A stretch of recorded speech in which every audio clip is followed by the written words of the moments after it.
Hello बच्चों, good morning. उम्मीद है आपने कल का वीडियो देखा होगा। पत्र हमने आपको लिखवाया था हिंदी फर्स्ट से, लेकिन आज आपका हिंदी सेकंड का टर्न है, तो इसलिए हम हिंदी सेकंड से लेसन 17 हरा भरा रंगीन बगीचा कविता, जो हमने इधर आपको बोर्ड पे लेसन का नाम भी लिख दिया है, ये आप लोग अपनी बुक सामने रख करके मेरे साथ इसको दोहराइए। पेज नंबर 85 पर ये दिया हुआ है, हिंदी सेकेंड लेसन 17।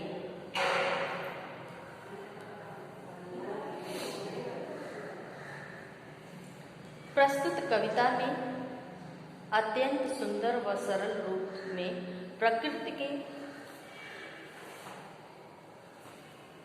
प्रस्तुत कविता में अत्यंत सुंदर व सरल रूप में प्रकृति के सौंदर्य का मनोहारी वर्णन किया गया है। प्रकृति से प्रेम व उसका संरक्षण इसका संदेश है। तो ये हमारे जो कविता के ऊपर की लाइनें हैं वो हमने आपको अभी पढ़ करके सुनाई है। अब इसमें आप देख रहे हैं कि हमने कहा कि इस कविता में, यानी जो कविता हम अब पढ़ने जा रहे हैं, इस कविता में ये अत्यंत ही आसान शब्दों में, सबसे आसान शब्दों में इसको व्यक्त करने की कवि ने कोशिश की है। इसमें प्रकृति यानी हमारे जो आसपास का जो वातावरण है उसको कवि ने कितने अच्छे ढंग से व्यक्त करने की कोशिश की है। प्रकृति से प्रेम और उसका संरक्षण करना इस कविता के द्वारा समझाया गया। प्रकृति से प्रेम यानी हमारे आसपास का जो वातावरण है, कुदरत ने जो हमें ये सुंदर वातावरण दिया है, उससे हम प्रेम करें, उसका ध्यान रखें। संरक्षण का अर्थ होता है उसकी देखभाल करना, उसका ध्यान रखना। तो अगर हम अपनी प्रकृति का ध्यान नहीं रखेंगे, उससे प्रेम नहीं करेंगे, तो ये जो सुंदर वातावरण आज हमारे सामने है वो नष्ट हो जाएगा। हमारे चारों तरफ गंदगी ही गंदगी होगी, हमें शुद्ध वायु नहीं मिलेगी, हमारी जो दिनचर्या है वो सुचारू रूप से नहीं हो पाएगी।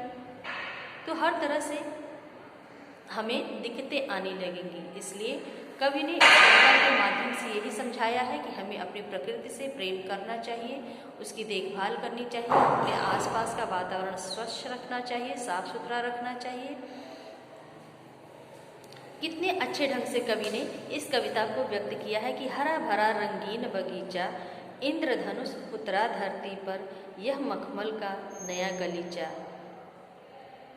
हरा भरा रंगीन बगीचा, उपवन में छाई खुशहाली, फूलों के गालों पर लाली, सीना ताने झूमे पौधे, पत्ते खूब बजाए ताली।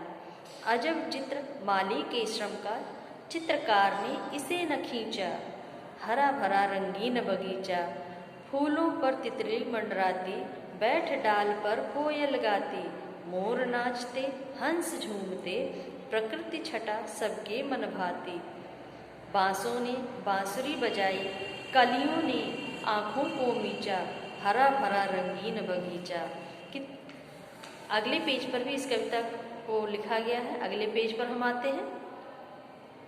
हंसे अनार आम बौराए, सरसों मस्ती में इठलाए, एक किए दिन रात तभी तो, मेहनत के मीठे फल खाए, परिश्रमी हाथों ने देखो, बड़े प्यार से इसको सींचा, हरा भरा रंगीन बगीचा। कितना सुंदर ढंग से इस कविता को कवि ने कहा है, व्यक्त किया है। हमारे जो चारों तरफ का जो वातावरण है उसको कितने सुंदर ढंग से उन्होंने व्यक्त करने की कोशिश की है। इस कविता को किसने लिखा है? सुरेश पंत जी ने। इस कविता के कवि कौन है? कवि का मतलब समझ में आ रहा है? जो कविता लिखता है उसको कवि कहा जाता है। तो इस कविता को किसने लिखा है? सुरेश पंत जी ने लिखा है। आप देखेंगे कविता के लास्ट में लिखा है उनका नाम, सुरेश पंत। तो यही है कवि जिन्होंने इस कविता को लिखा है। अब हम आपको इस कविता का अर्थ समझा रहे हैं। आप लोग ध्यान से इसको सुनिए, समझने की कोशिश कीजिए और इस कविता को अच्छे से याद भी कर लीजिएगा। तो कवि कह रहे हैं कि हरा भरा रंगीन बगीचा, इंद्रधनुष उतरा धरती पर, यह मखमल का नया गलीचा। हरा भरा रंगीन बगीचा। कवि कह रहे हैं कि ये जो हमारे आसपास का जो वातावरण है कितना खूबसूरत है, कितना सुंदर है। आप अपने घर के आसपास अगर कोई मैदान देखेंगे, खेत खलिहान देखेंगे, तो वहाँ पे देखेंगे कि ये हरे भरे घास उगे हुए होते हैं। अभी इस समय तो सर्दियों का मौसम है, लेकिन जब धूप अच्छी निकलने लगे, मौसम थोड़ा सही हो जाए, उस दौरान जब आप उस घास पर नंगे पैर खेलते हैं तो कितना आपको अच्छा लगता होगा। तो उसी हरे भरे घासों के बारे में यहाँ पे कह रहे हैं कि हरा भरा रंगीन बगीचा, इंद्रधनुष उतरा धरती पर, यह मखमल का नया गलीचा। कहने का तात्पर्य है ये जो वातावरण है हमारा कितना हरा भरा है, कितना सुंदर है।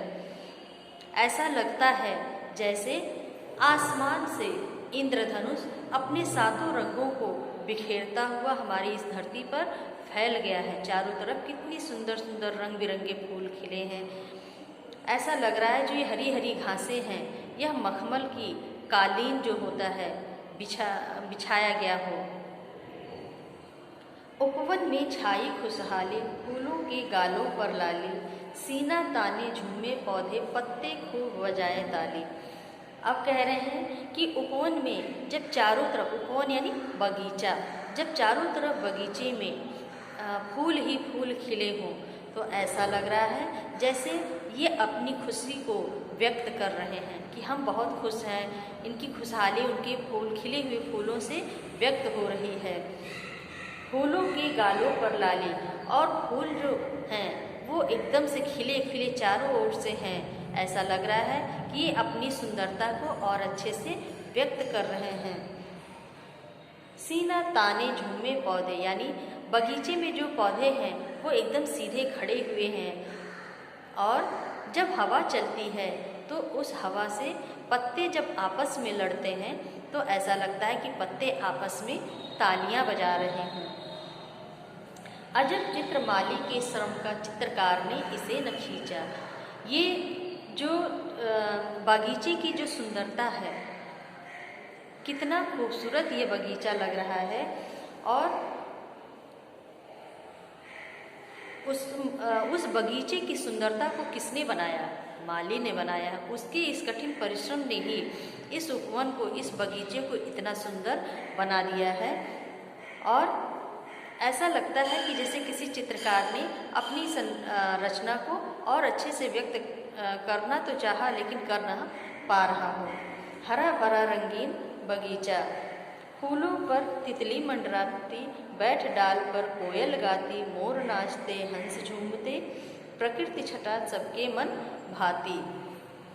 अब कहा जा रहा है कि फूलों पर तितली मंडराती, जब फूल खिले हुए होते हैं, थोड़ा धूप अच्छी निकलने लगती है, तो उस दौरान आप देखेंगे कि धूप अच्छी हो, फूल भी खिले हों, चारों तरफ हरा भरा माहौल बना, बगीचा हो, या हमारे आसपास का जो वातावरण है वो हरा भरा एकदम खिला खिला सा दिखे, तो उस दौरान तितलियां भी उन फूलों पर मंडराती हुई कितनी सुंदर लगने लगती हैं।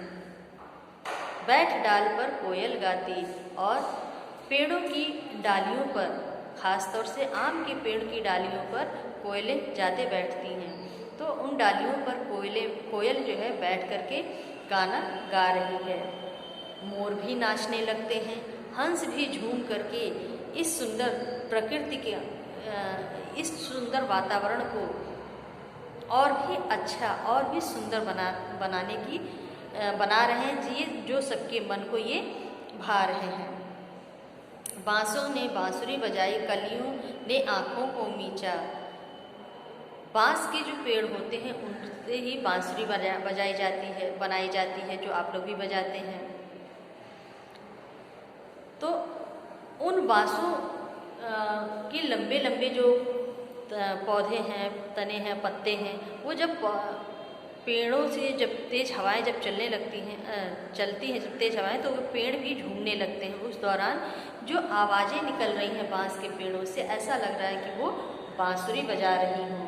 और नन्ही नन्ही जो फूलों के पौधों पर जो कलियां हैं वो अधखिली हुई सी हैं, पूरी तरह से वो खिली नहीं है, अभी खिलने की कोशिश कर रही हैं। ऐसा लग रहा है जो जैसे नींद से बच्चे जागते हैं जब, तो आधे नींद में होते हैं, उसी तरह से उनकी आंखें आधी नींद में हैं और आधी खुली हुई सी महसूस हो रही हैं।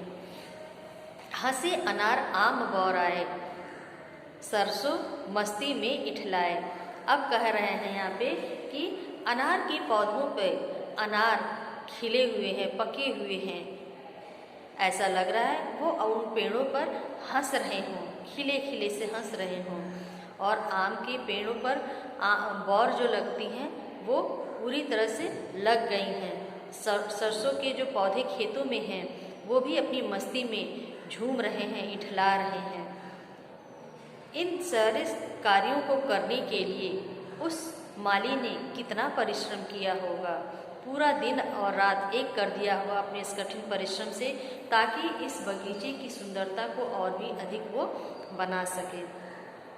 मेहनत के मीठे फल खाए। और जब व्यक्ति मेहनत करता है उस दौरान जब उसके परिश्रम का फल जब उसको मिलता है तो वो बड़ा ही उसको खुशी उससे महसूस होती है, आनंद का अनुभव वो करता है।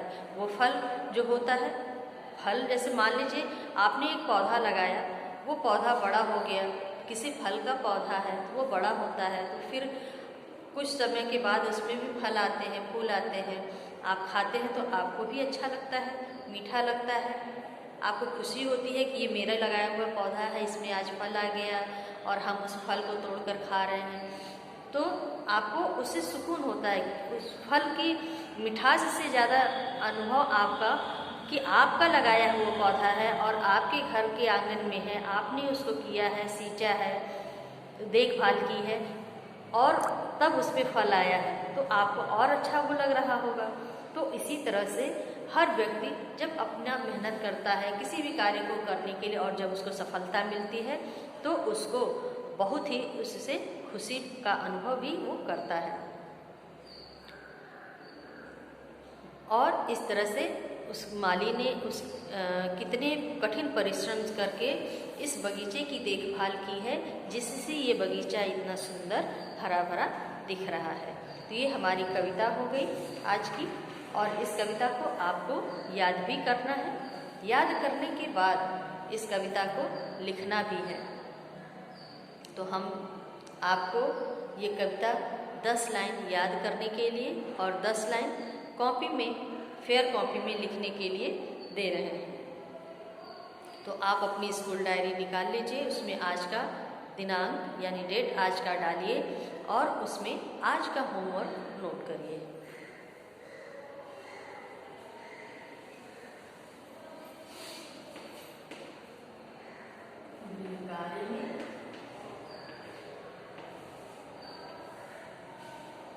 कविता 10 लाइन।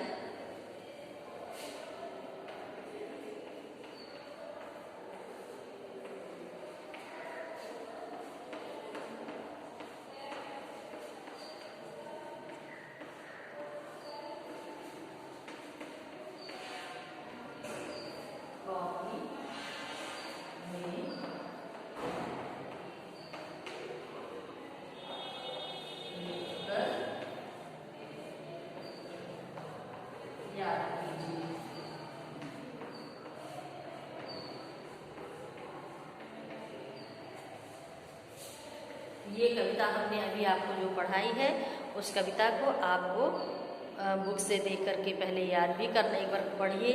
बच्चों को कविता पढ़ना, उनको याद करना बहुत अच्छा लगता है। खूब अच्छे से झूम झूम कर उसमें पढ़िए, याद कीजिए और उसको अपने फेयर कॉपी में 10 लाइन आपको लिखना है और उसको अच्छे से याद भी करना है, ताकि जब आप स्कूल आएँ तो हम इस कविता को आपसे सुनेंगे और अगर आपको याद रहेगा तो आप अच्छे से इसको सुना भी पाएंगे। कोशिश करिएगा, आपको अच्छा भी लगेगा। तो आज की क्लास हम यहीं पे समाप्त करते हैं।